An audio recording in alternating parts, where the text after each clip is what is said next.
Sotto III will now deliver his eulogy.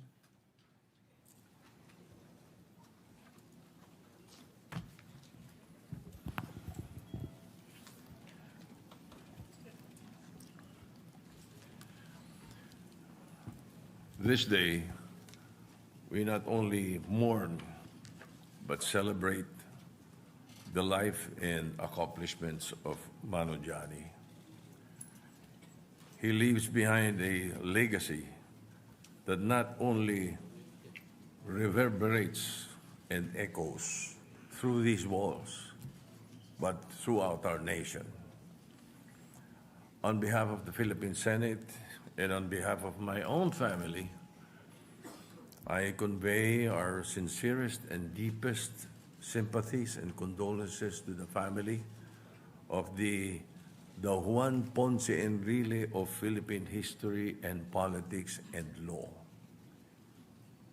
He once walked on this very floor as a senator, proposed legislation, investigated persons, heard testimonies, where he debated crucial points, played crucial roles.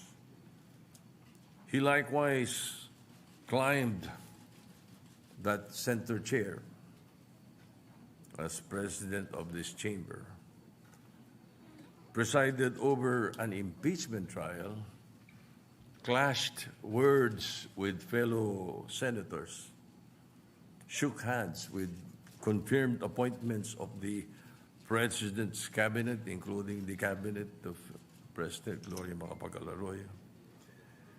He was one of us, among many other offices that he held with distinction. As Shakespeare said in Julius Caesar, he was a friend, faithful and just to me.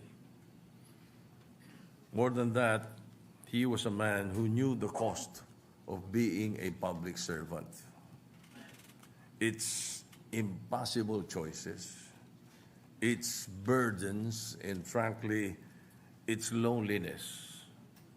However, he still chose to serve for 6 decades.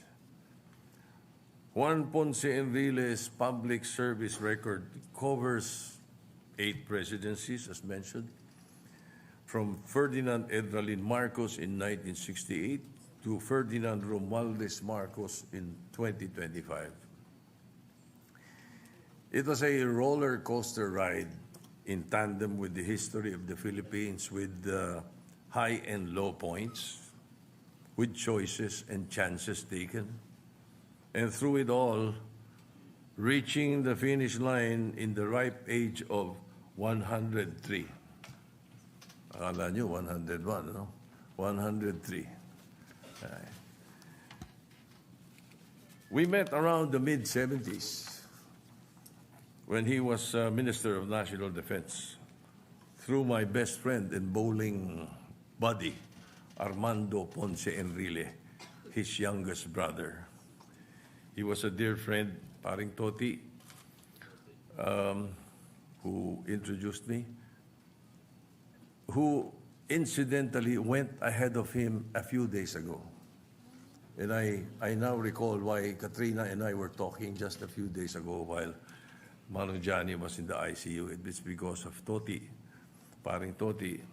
So when Mano Johnny goes to the other side, he will be surprised to see Paring Toti waiting for him, the youngest brother, because Katrina never told him that Toti went ahead.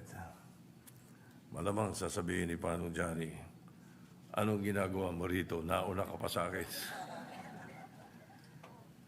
I had the good fortune of being a senator myself when he was, and being a fledgling senator that I was in 1992. I easily gravitated around the wise and fatherly figure whom I fondly call Mano Johnny, together with my old senator friends in the 9th Congress who are here present with us. He was a force to reckon with. Wherever it was that he inhabited, in the silence of his room, the logic of his choices, and later the public clamor. His place in history perhaps will take time to steady till the pendulum of judgment by historians and the people settle to its final repose. He had personal, official, and legal battle. In his book, he confesses, I quote, "I have no intention to look good at the expense of others or to settle old scores with anyone. Of my personal battles, I won some and lost some.